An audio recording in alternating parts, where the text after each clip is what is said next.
Hello my dear students, my name is Swarnlata, your one and only chemistry educator from Sitamarhi with 19 year of teaching experience. आज हमारा chapter 2 end हो रहा है and this is a short video and the revision video for solution chapter. तो अभी इसमें हम लोग एक बार सारे न्यूमेरिकल फॉर्मूला का एक शॉर्ट रिव्यू करेंगे जिससे हमारा ये चैप्टर ओवरऑल कंक्लूड हो जाए और हम लोगों को इस चैप्टर के सारे प्रॉब्लम्स को सॉल्व करने में थोड़ी सी सुविधा हो जाए। तो देखिए हम लोग इस चैप्टर को जब स्टार्ट किए थे सॉल्यूशन, तो इसकी स्टार्टिंग थी types of solutions on the basis of the physical state of the solutes and solvents. हम लोगों ने इसके डिफरेंट टाइप्स को पढ़े थे, 9 टाइप्स, एंड देन हम लोगों ने पढ़ा था कि how will we express the different concentration term for any solution. तो कंसंट्रेशन को एक्सप्रेस करने के लिए हम लोगों ने पढ़ा था मास परसेंट, हम लोगों ने पढ़ा था मोलारिटी, हम लोगों ने पढ़ा था मोलालिटी, और फिर हम लोगों ने पढ़ा था mole fraction. This 4 terms are more important. Beside it, इसके अलावा कुछ और भी टर्म्स थे जैसे formality, normality, PPM, this are some extra terms. तो मेन हम लोग इन पर ही फोकस करेंगे क्योंकि हम लोगों ने न्यूमेरिकल इस पे प्रैक्टिस की थी और इन पे ही न्यूमेरिकल मोस्टली आते हैं। तो मास परसेंट, एवरीवन नोज कि मास परसेंट मतलब क्या हो गया। अगर हम लोगों को मास परसेंट ए का निकालना होता है तो हम लोग mass of A upon mass of solution, हम लोग बाइनरी सॉल्यूशन का यूज करते हैं। Binary solution means only 2 components are present there, that is A as solvent and B as solute. W expresses the mass, ठीक है। अगर हम लोगों को मास परसेंट B की निकालनी होती है तो हम लोग WB upon WA plus WB into 100 करते हैं।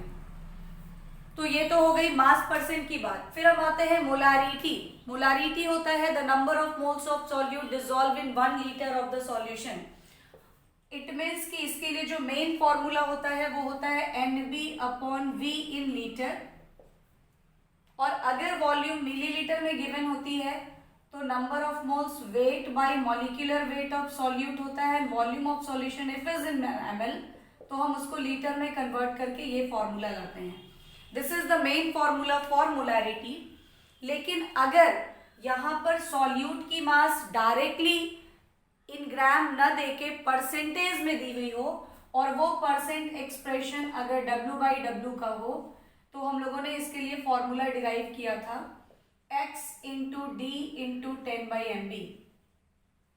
चूंकि ये मास बाय मास रिलेशन है, सॉल्यूट और सॉल्यूशन दोनों मास के टर्म में ही दिया हुआ है, x gram solute in 100 gram solution, और मोलारिटी के लिए वॉल्यूम चाहिए, सो density must be given in the question.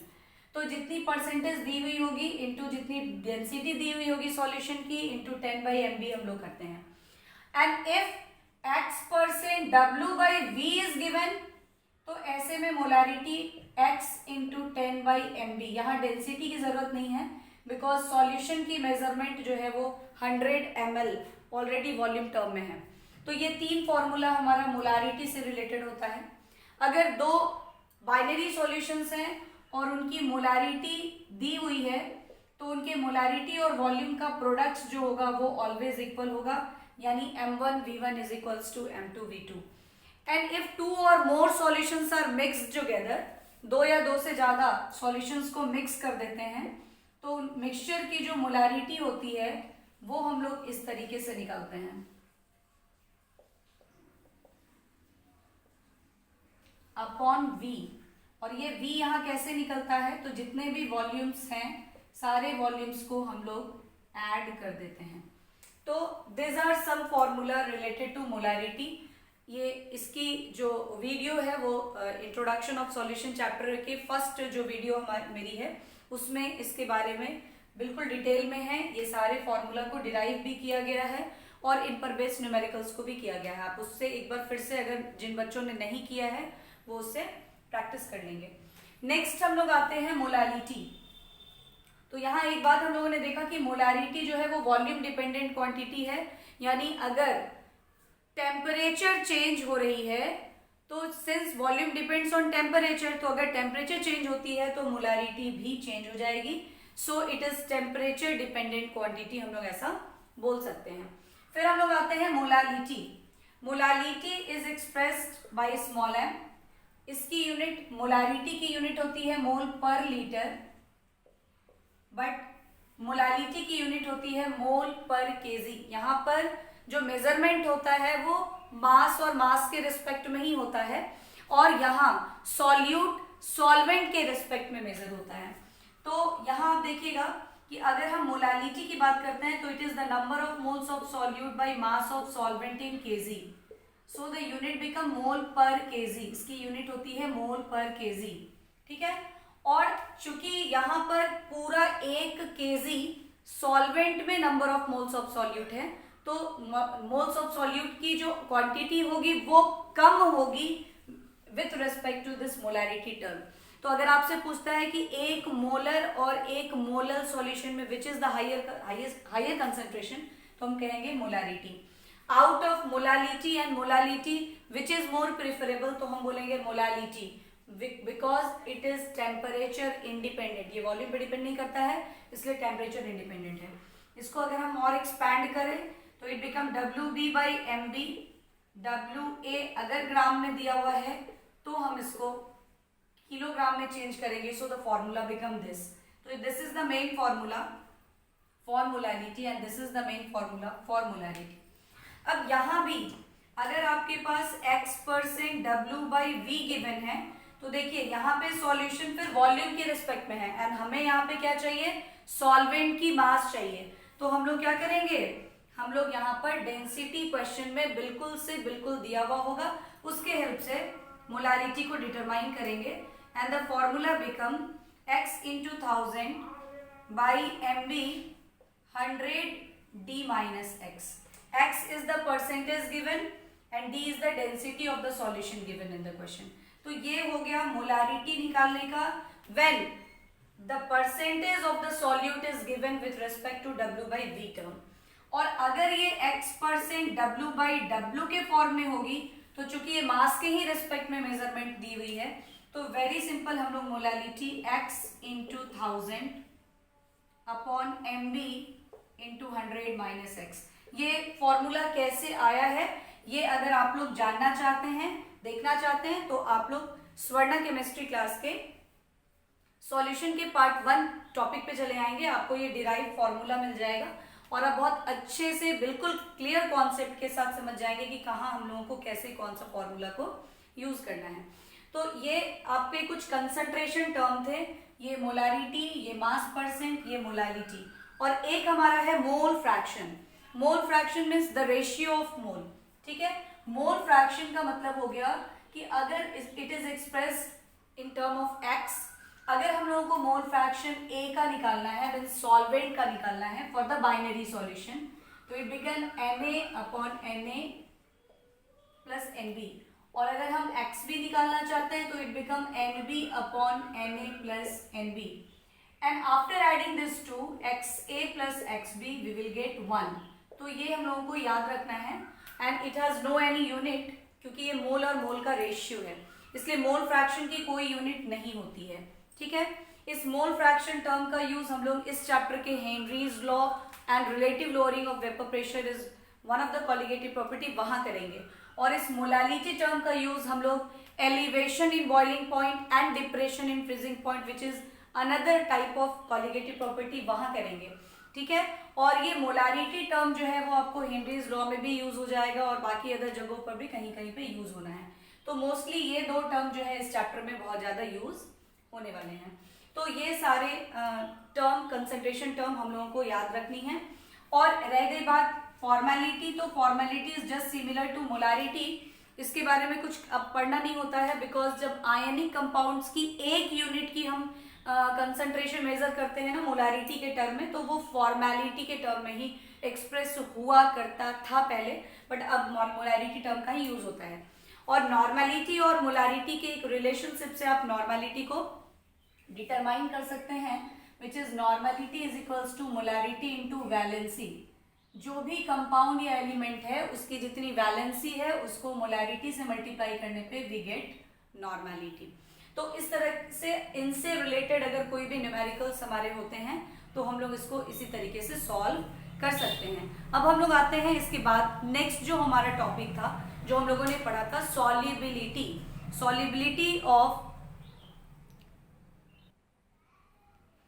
ये कुछ रिलेटेड फॉर्मूलाज हैं। जैसे अगर आपको मोलालिटी दी हुई है, मोलालिटी डिटरमाइन करनी होगी तो 1 by molality is equals to density of the solution by molarity minus molecular weight of solute by 1000 आप करेंगे। अगर आपको नॉर्मेलिटी निकालनी है, मोलारिटी दी हुई है, तो चेंज ऑफ इलेक्ट्रॉन यानी वैलेंसी से आप मल्टीप्लाई करेंगे। और अगर मोलालिटी दी है, मोल फ्रैक्शन निकालना है, या मोल फ्रैक्शन दी हुई है, मोलालिटी निकालना है, तो आप इन फॉर्मूला का यूज भी कर सकते हैं। तो इस तरीके से ये सब कुछ ऐसे फॉर्मूला है जिनका आप यूज करके inter relation between different concentration term जो है वो निकाल सकते हैं। आफ्टर दैट हम लोगों को करना था solubility, solubility of solid in liquid and solubility of gas in liquid. हम लोगों ने उस पर पढ़ा था क्या क्या फैक्टर्स हैं which affect the solubility of solid in liquid. तो हम लोगों ने सॉलिड के केस में ये पढ़ा था कि जो उनके बीच इंटर सॉलिड्स के जो नेचर होते हैं, लाइक डिजॉल्व लाइक के कॉन्सेप्ट को वो फॉलो करता है। इफेक्ट ऑफ टेम्परेचर अगर देखें तो अगर एक्सोथर्मिक प्रोसेस है तो with the increase in temperature solubility decrease करती है, और अगर इंडोथर्मिक प्रोसेस है तो with the increase in temperature solubility increase कर जाती है। फिर हम लोगों ने पढ़ा था प्रेशर की इफेक्ट। तो सॉलिड इन लिक्विड सॉल्यूशन पे इफेक्ट ऑफ प्रेशर कुछ भी नहीं है, बिकॉज सॉलिड जो है इनकम्प्रेसिबल होती है। जब हम आते हैं solubility of gas in liquid के केस में, तो वहां नेचर ऑफ द गैस पर डिपेंड करती है सॉलिबिलिटी। जो गैसेस इजिली लिक्विफिएबल होते हैं वो वाटर में इजिली डिसॉल्व कर जाएंगे, लेकिन जो इजिली लिक्विफिएबल नहीं है वो डिसॉल्व नहीं कर पाते हैं। ठीक है। फिर हम लोगों ने देखा था कि what is the effect of temperature. तो चूंकि जो solubility of gas in liquid है that is always exothermic reversible process, इसलिए with the increase in temperature solubility always decreases for the gas in liquid. और नेक्स्ट जो हमारा था वो था प्रेशर का इफेक्ट। उसके लिए हम लोगों ने पढ़ा था हेनरीज लॉ। तो एक बार आप फिर से देखेंगे हेनरीज लॉ क्या है। तो हेनरीज लॉ हम लोगों ने 11th में पढ़ा था कि mass of the gas dissolve is directly proportional to the pressure above the liquid at a given temperature. ठीक है। और बाद में इसको हम लोगों ने मॉडिफाई किया, और मॉडिफाइड फॉर्म में हेनरीज लॉ जो हम लोगों ने क्लास 12th में किया है, जिसमें हम लोगों ने न्यूमेरिकल्स भी बहुत सारे किए हैं, वो है कि प्रेशर जो होगा above the liquid that is directly proportional to the solubility, और सॉल्युबिलिटी का यहाँ जो मेजरमेंट होगा वो in term of mole fraction होगी, यानी कि XB के टर्म में होगी। और इस प्रोपोर्शनैलिटी को हटाने के लिए कांस्टेंट टर्म हम लोग डालेंगे KH। So KH into XB, this is the Henry's law. ठीक है। XB आप यहाँ पे कैसे डिटरमाइन करोगे, तो ये NB upon Na plus NB होगा। और for dilute solution NB should be neglected and thus XB may be NB upon Na। इस तरीके से हम लोग इस पर बेस्ड जो है न्यूमेरिकल्स को कर सकते हैं। अगर सॉल्वेंट वाटर होगा तो हम उसके डाटा अगर नहीं दिए हुए होंगे न्यूमेरिकल में, तो आप ध्यान रखेंगे कि हम 1 kg वाटर को यानी 1 kg सॉल्वेंट को ले लेंगे, यानी कि हमारा जो number of moles of solvent होगा वो 1 kg means 1000 gram by molar mass that is 18 यानी 55.5। तो अगर हम न्यूमेरिकल कर रहे हो और डाटा में आपको NB भी निकालना हो और Na के बारे में भी कुछ भी क्लियर नहीं हो, तो हम 1 kg वाटर को सपोज करके उसकी जो नंबर ऑफ मोल्स है Na, उसकी वैल्यू को हम लोग डालेंगे 55.55 एंड देन हम लोग इसके न्यूमेरिकल को सॉल्व करेंगे। तो ये हुआ हमारा हेनरीज लॉ। नेक्स्ट हम लोगों ने पढ़ा था vapour pressure and Raoult's law.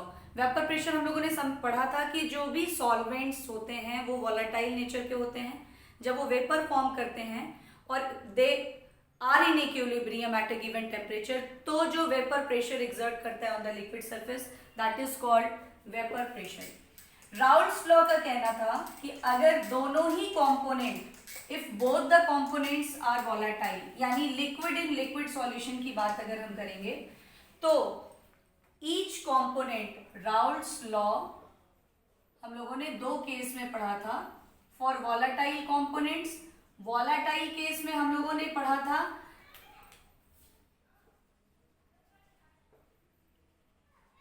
Each component का जो पार्शियल प्रेशर है that is directly proportional to its mole fraction, यानी कि PA is equals to PA standard XA and PB is directly proportional to XB, therefore PB is equals to PB standard XB।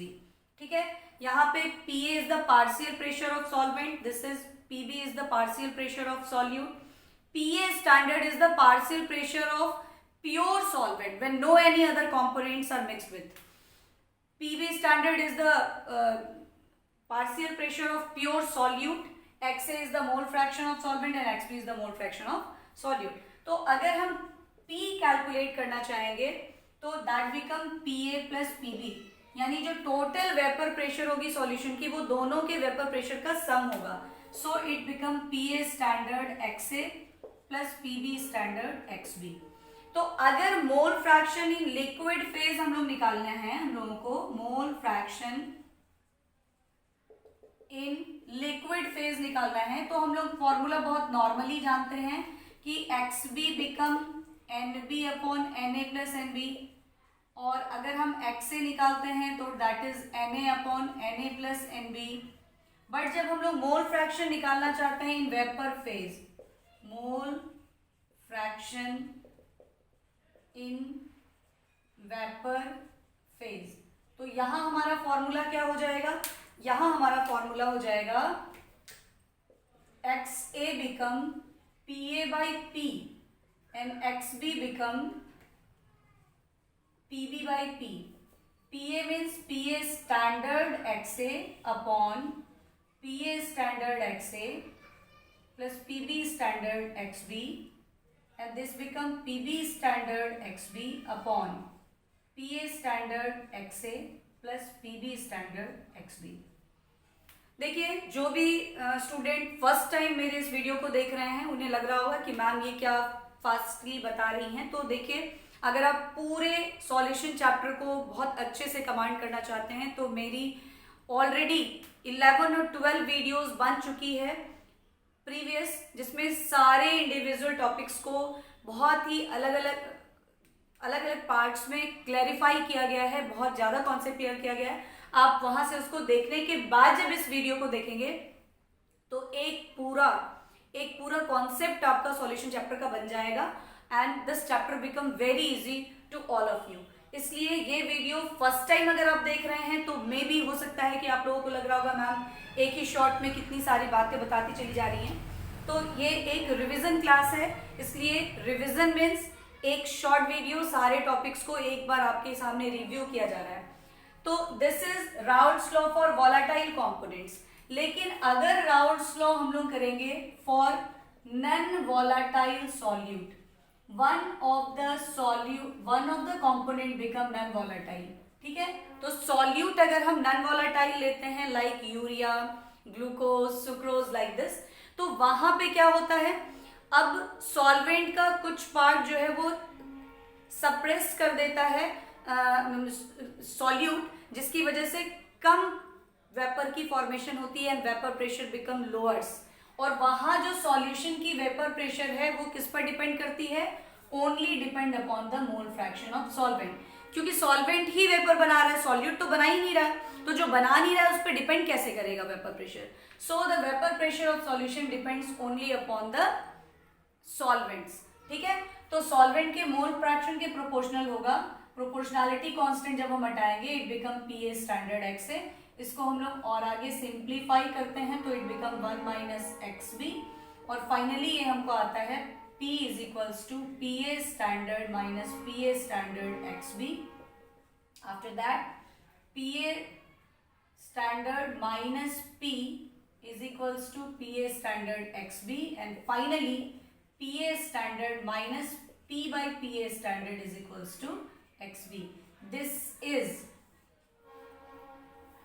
Raoult's law for non-volatile solute, and this is called lowering in vapor pressure because PA standard is the vapor pressure of pure solvent when no components are added.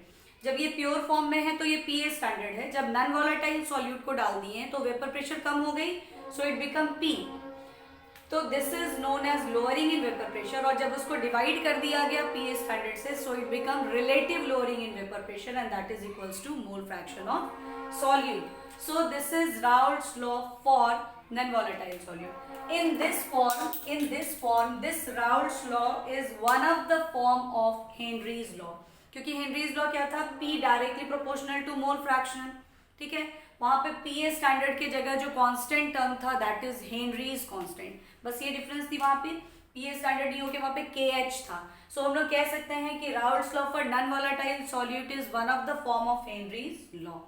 तो after studying this Raoult's law हम लोगों ने ideal and non ideal solution के concept को किया था, तो अभी हम लोग वही करेंगे. अगर आप लोग पिछली सारी वीडियोस के साथ इस वीडियो को देखेंगे तो आपके लिए ये बहुत बहुत बहुत बहुत ज़्यादा बेनिफिशियल होगा. आज गर्मी भी बहुत ज़्यादा है, लाइट भी नहीं है, AC ऑफ है और फैन भी नहीं चला रही हूँ मैं ताकि आप लोगों को साउंड क्लियर आए. सोचिए that's a very much sacrifice. चलिए अब हम लोग नेक्स्ट टॉपिक को देखते हैं, आइडियल एंड अनआइडियल सॉल्यूशन. हम लोगों ने पढ़ा था आइडियल सॉल्यूशन वैसे सॉल्यूशंस होते हैं जो राउल्ट्स लॉ को over complete range of the concentration and every range of the concentration पे फॉलो करते हैं. यानी कि कितना भी कंसंट्रेशन आप चेंज कर लो वो फॉलो करेगा राउल्ट्स लॉ को.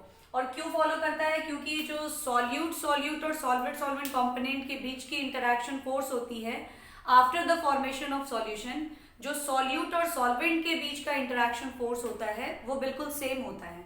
सो there is no any change in the interaction force, इसलिए जो वेपर प्रेशर होता है PA वो PA XA के प्रोपोर्शनल होता है और PB जो होता है वो XB के प्रोपोर्शनल होती है. That's why PA standard XA और PB जो है वो PB स्टैंडर्ड XB. यानी कि वैसे राउल्ट्स लॉ जो वोलेटाइल कंपोनेंट्स का केस होता है वहां हम लोग आइडियल सॉल्यूशन को कवर करते हैं, क्योंकि आइडियल सॉल्यूशंस तभी फॉर्म करते हैं when both the components are volatile. तो ऐसी बात होती है. और इसके बाद चूंकि इंटरैक्शन फोर्स में कोई चेंज नहीं है, सो इंथैल्पी में भी कोई चेंज नहीं होती है. That's why delta H mixing जो होती है दैट इज ऑल्सो जीरो. चूंकि इंटरैक्शन फोर्स में कोई चेंज नहीं हो रही है तो जितना वॉल्यूम ऑक्यूपाइड इनिशियल था बाद में भी वही होता है, so delta V mixing also become zero.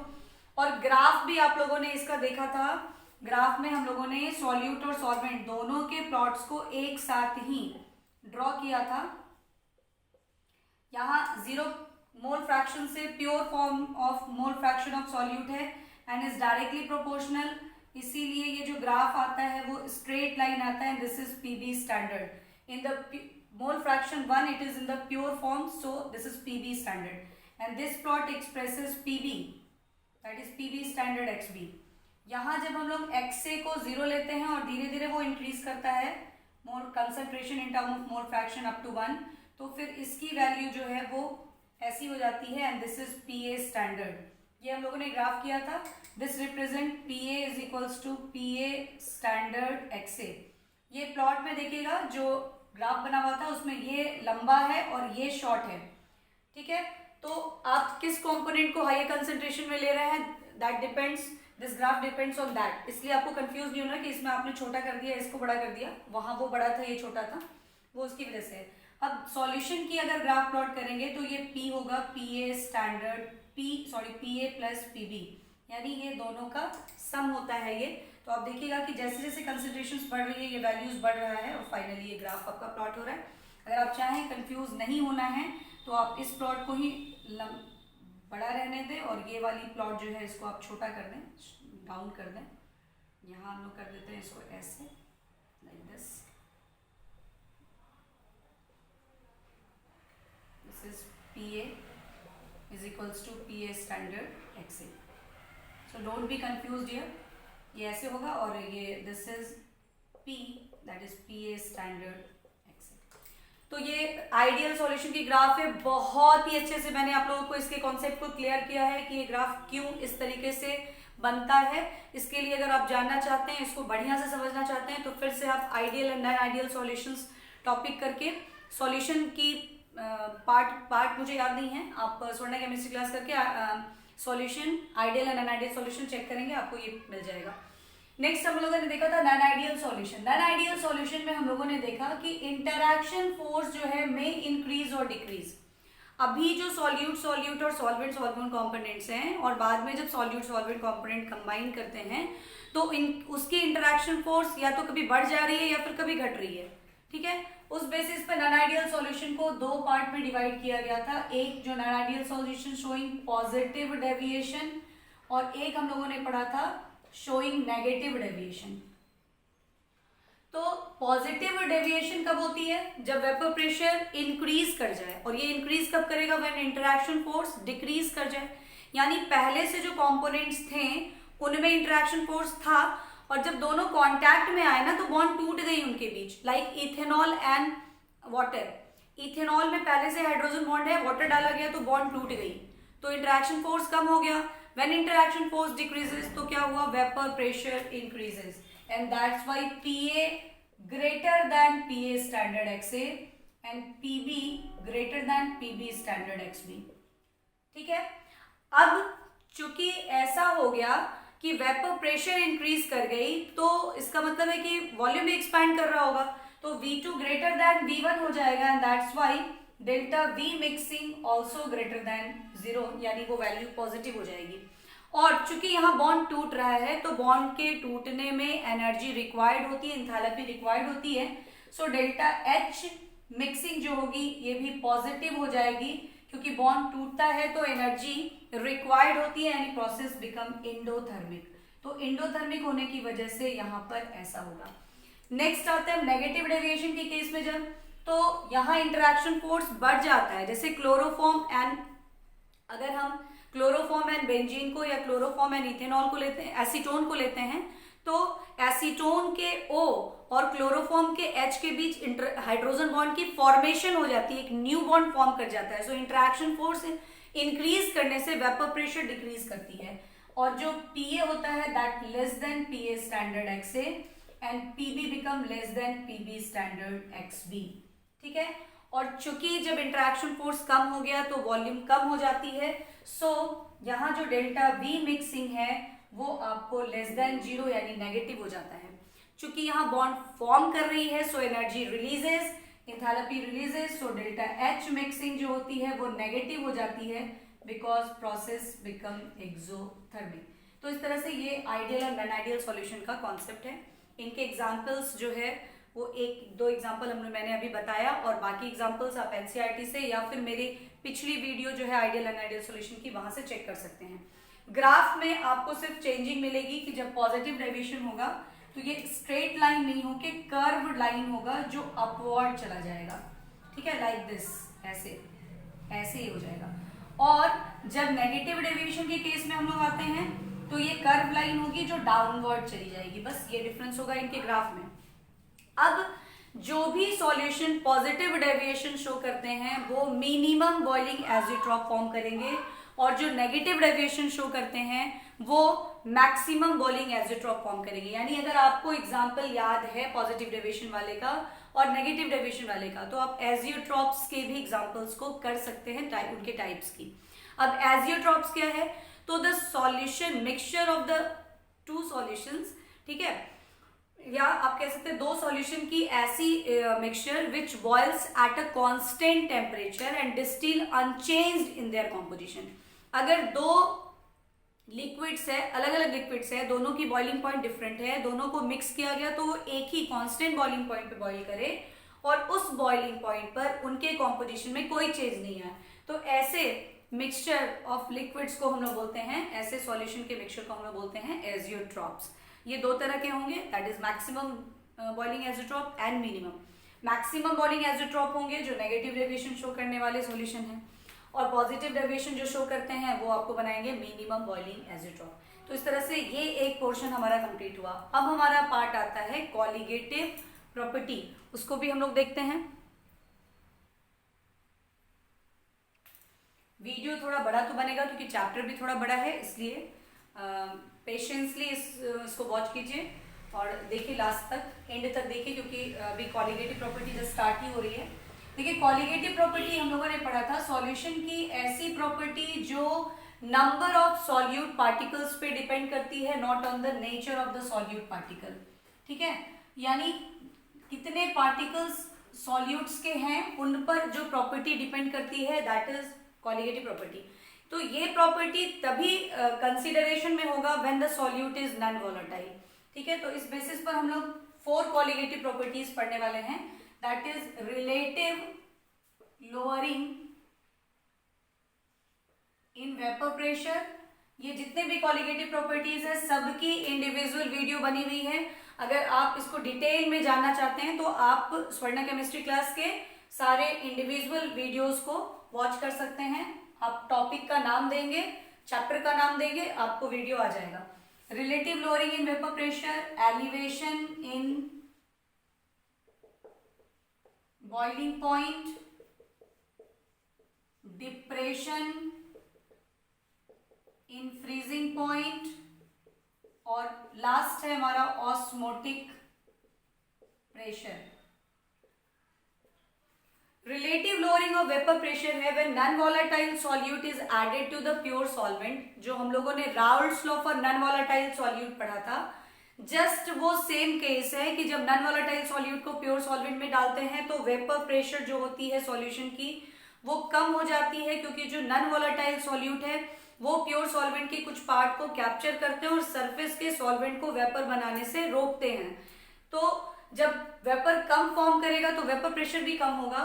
और यहाँ हम लोगों ने डिराइव किया था, जो अभी हम लोग जस्ट देखा है, कि PA standard minus P by PA standard is equals to XB, and XB means NB upon NA plus NB. तो एनबी के प्रोपोर्शनल है ना number of moles of solute के, ये प्रोपोर्शनल आ रहा है relative lowering in vapour pressure, that's why it is a colligative property.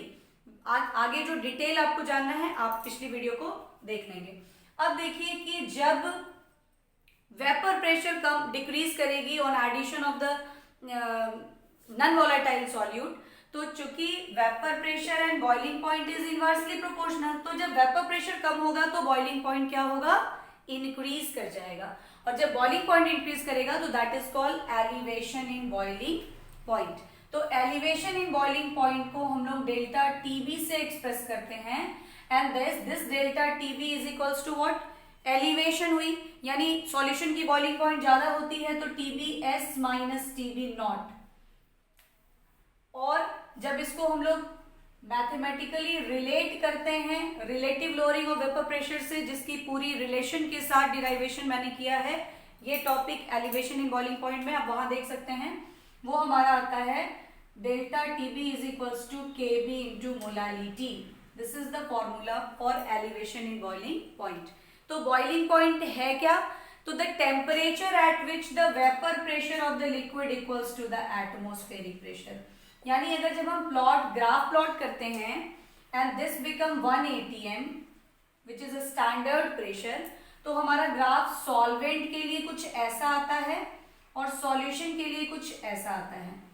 It represents कि सॉल्वेंट का टेम्परेचर बढ़ने से जो वेपर प्रेशर इंक्रीज करता है, तो एट दिस टेम्परेचर इसका जो वेपर प्रेशर है वो 1 atm होता है। So this is the boiling point of pure solvent. और सॉल्यूशन का टेम्परेचर बढ़ने के साथ वेपर प्रेशर इंक्रीज करते करते इस टेम्परेचर पर 1 atm होता है। So this is the boiling point of solution. तो हम लोगों ने क्या देखा कि सॉल्यूशन का बॉइलिंग पॉइंट ज्यादा हो गया यहाँ, और सॉल्वेंट का सिर्फ इतना ही पर हो रहा है। इसका मतलब क्या हो गया कि सॉल्वेंट का कम है बॉइलिंग पॉइंट, सॉल्यूशन का एलिवेट कर गया, इंक्रीज कर गया। Here Kb is known as molal elevation constant, या हम इसको कह सकते हैं ebullioscopic constant, molal elevation constant. और इसको अगर डिफाइन करने के लिए कहता है, इसको अगर डिफाइन करने के लिए कहता है तो हम लोग कहते हैं कि the elevation in boiling point for 1 molar solution, the elevation in boiling point for 1 molar solution, molality अगर हम 1 ले लेते हैं तो elevation in boiling point for 1 molar solution is equals to molar elevation constant, is also termed as ebullioscopic constant. इसका एक और formula होता है Kb is equals to MAR/TB0 square by delta H vaporization into 1000। Enthalpy of vaporization और Kb का relationship है ये। अगर लैटेंट हीट ऑफ वेपोराइजेशन कीजिएगा तो Ma यहाँ पे हट जाएगा, ठीक है, यानी Kb is equals to R/TB0 square by latent heat of vaporization into 1000, ठीक है। तो ये भी एक फॉर्मूला है। अब इस फॉर्मूला पे भी एक आध न्यूमेरिकल्स कॉम्पिटिटिव एग्जामिनेशंस में रह जाते हैं, तो आप एक बार इस फॉर्मूला को भी देख लेंगे। नेक्स्ट हमारा कौन सा है, डिप्रेशन इन फ्रीजिंग पॉइंट, ठीक है। फ्रीजिंग पॉइंट किसको कहते हैं, फ्रीजिंग पॉइंट होता है the temperature at which the solid and the liquid phase of the substance have same vapor pressure। अगर किसी एक सबस्टांस के सॉलिड फेज और उसी सबस्टांस के लिक्विड फेज का वेपर प्रेशर सेम हो जाए, तो आप जानते हैं कि कोई भी लिक्विड ज्यादा वेपर बनाएगा और उसी कंपोनेंट का सॉलिड फॉर्म जो है वो कम वेपर बनाएगा। तो दोनों को इक्वल होने में जितना टाइम लग रहा है, जितना टेम्परेचर रिक्वायर्ड हो रहा है, that is the freezing point. तो अगर नॉन वोलेटाइल सॉल्यूट को डाल के लिक्विड के वेपर प्रेशर को कम कर दिया जाए तो उसको सॉलिड फेज के वेपर प्रेशर के इक्वल होने में कम टेम्परेचर रिक्वायर्ड हो जाएगी, यानी फ्रीजिंग पॉइंट क्या हो जाएगा, डिक्रीज कर जाएगा। That's why it is depression in freezing point. यानी यहां अगर हम इसको डेल्टा TF से रिप्रेजेंट करते हैं तो it is TF not minus TFS, क्योंकि सॉल्यूशन का फ्रीजिंग पॉइंट लोअर हो गया है by adding non-volatile solute to the pure solvent। अब ये भी अगर आप डिराइव करते हो तो ये just similar to elevation in boiling point delta TF KF into molality के इक्वल होता है, and this is called molar depression constant। और अगर इसकी भी डेफिनेशन कही जाए तो हम कह सकते हैं इसको क्रायोस्कोपिक कांस्टेंट भी बोलते हैं, जैसे मोलर एलिवेशन कांस्टेंट को इब्यूलियोस्कोपिक कांस्टेंट कहते हैं। डिफाइन करने की बात कही जाएगी तो ये कह सकते हैं हम लोग depression in freezing point for 1 molar solution. अगर m हम 1 ले लेते हैं तो Kf is equals to delta TF। तो ये आप ऐसे डिफाइन भी कर सकते हैं इसको, चूंकि डेल्टा TB और डेल्टा TF के फॉर्मूला में बहुत सिमिलैरिटी है तो आप उसको बहुत सिमिलर वे में याद कीजिए। इंटू m है, m मतलब क्या होता है, NB अपॉन WA, ठीक है। तो number of moles of solute के प्रोपोर्शनल है, that's why it is a colligative property. तो डेल्टा TB को हम लोग लिख सकते हैं KB, NB हो जाएगा आपको WB बाई MB, WA अगर ग्राम में है तो हम इसको kg में चेंज करेंगे। So this is the formula for delta TB। And the same way delta TF आपको होगा KF, और ये भी NB के प्रोपोर्शनल है, क्योंकि मोलालिटी होती है NB अपॉन WA, अगर ये ग्राम में है तो इंटू 1000, ठीक है। ग्राम को किलोग्राम में कन्वर्ट कर रहे हैं हम लोग, इसलिए डिवाइड कर रहे हैं 1000 से, तो ऊपर वो मल्टीप्लाई हो रहा है। NB के प्रोपोर्शनल है इसलिए ये भी कॉलिगेटिव प्रॉपर्टी है। And KF WB into 1000 by MB into WA, this is delta TF। Difference कहाँ है, इसके फॉर्मूला में Kb है, इसके फॉर्मूला में KF है। अगर वाटर की Kb की बात करें तो वो 0.52 होता है, और यूनिट Kb और KF दोनों की होती है केल्विन kg पर मोल, ठीक है। इसकी value for water 0.52 kelvin kg पर मोल है, और KF की वैल्यू फॉर वाटर 1.86, इसलिए आप याद रखेंगे फॉर वाटर, क्योंकि कभी कभी किसी न्यूमेरिकल में इसकी वैल्यू नहीं दी रहती है तो आपको याद रहना चाहिए, ठीक है, पर मोल। और KF की वैल्यू वाटर के लिए 1.86 केल्विन kg पर मोल। तो दोनों की फॉर्मूला में बहुत सिमिलैरिटी है, बस KB और KF का डिफरेंस है। और डेल्टा TB जो होता है वो सॉल्यूशन का बॉइलिंग पॉइंट माइनस सॉल्वेंट का होता है बॉइलिंग पॉइंट, और डेल्टा TF जो है वो आपको होता है सॉल्वेंट का माइनस सॉल्यूशन का फ्रीजिंग पॉइंट, ठीक है। बस इतनी डिफरेंस है, इसको आप कर ले, आपको कंफ्यूजन क्लियर रहेगा। फिर और भी बहुत सारे टर्म्स जो है आप जब इस टॉपिक को सर्च करेंगे स्वर्णा केमिस्ट्री क्लास में तो आपको बहुत सारे कुछ रीजनिंग बेस्ड क्वेश्चंस मिलेंगे। एंटीफिज सॉल्यूशन क्या है, क्यों आइस अगर रोड पर है तो उसमें NaCl डाल के या सॉल्ट डाल करके उसको पिघलाते हैं कैसे।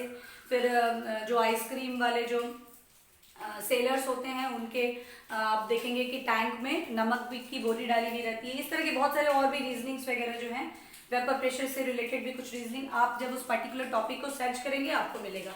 आज सिर्फ एक रिव्यू है फॉर्मूला का, ताकि आपको प्रॉब्लम नहीं हो न्यूमेरिकल सॉल्व करने की और आप इंटर रिलेशन सारे टॉपिक्स का समझ पाएं। नेक्स्ट जो हमारा टॉपिक है वो है ऑस्मोटिक प्रेशर, इसको भी हम लोग देखते हैं।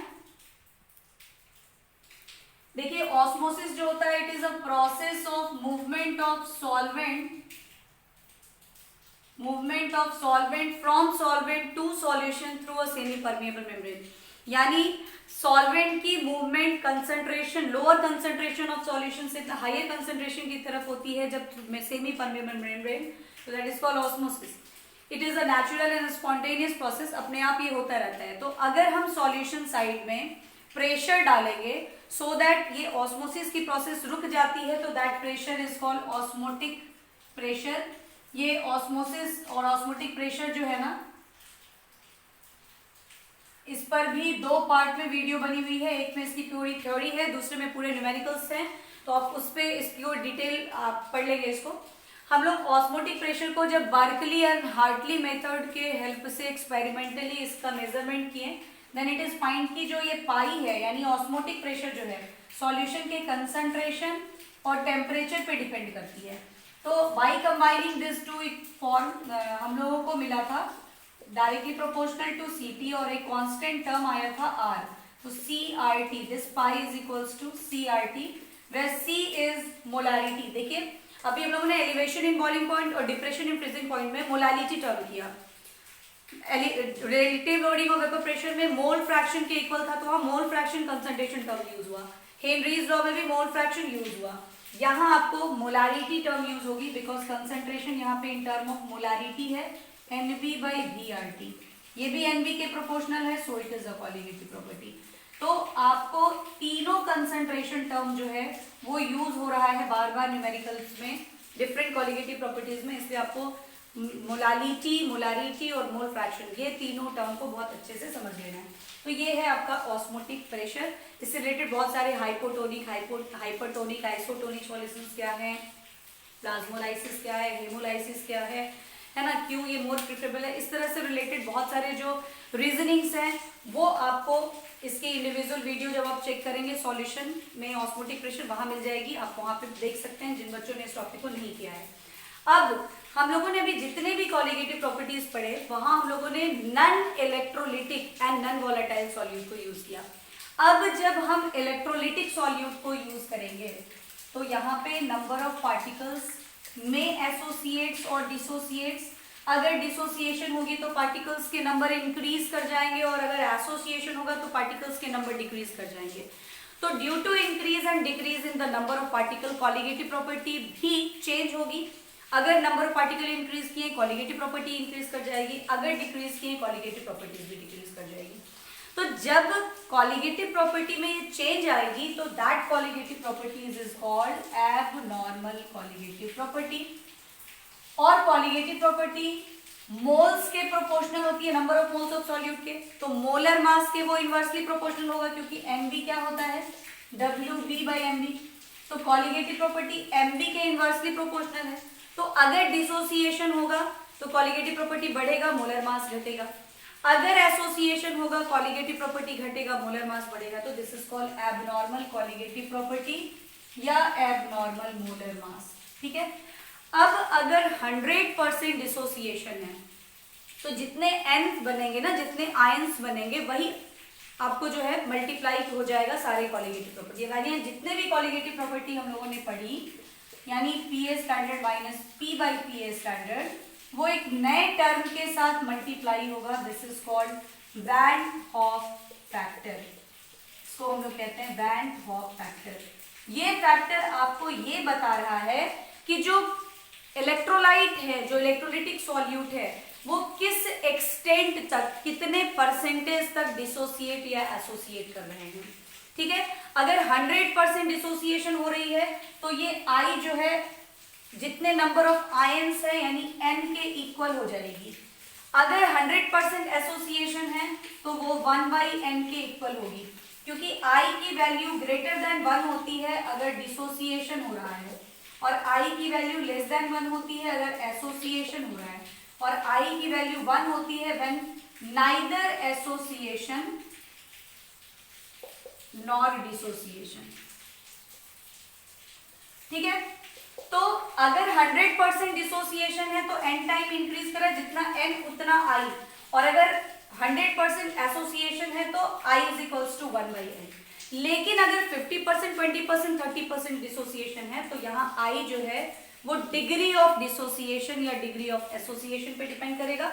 वो भी फॉर्मूला हम आप लोग को बता देते हैं एक बार। तो अभी पूरे फॉर्मूला को हम लोग क्या करेंगे, i से मल्टीप्लाई करेंगे। अभी हम लोगों ने जितनी भी कॉलिगेटिव प्रॉपर्टी पढ़ी all are multiplied by i।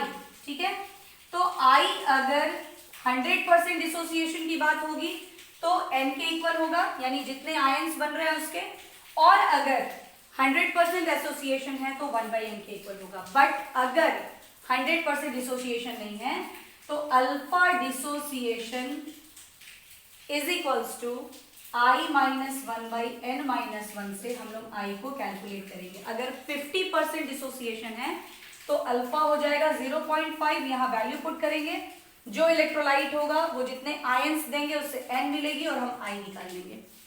अगर एसोसिएशन हो रहा है तो ये फॉर्मूला हो जाएगा n इंटू आई माइनस 1/1 माइनस n। अगर आप इसको डिटेल में पढ़ना चाहते हैं तो आप टॉपिक सर्च करेंगे स्वर्णा केमिस्ट्री क्लास में, van solution, van top factor and its important numericals या एबनॉर्मल कॉलिगेटिव प्रॉपर्टी, इस तरह से आप सर्च करेंगे आपको ये मिल जाएगा। और ये डिराइवेशन कैसे हुआ है ये भी आप वहां पे समझ लेंगे।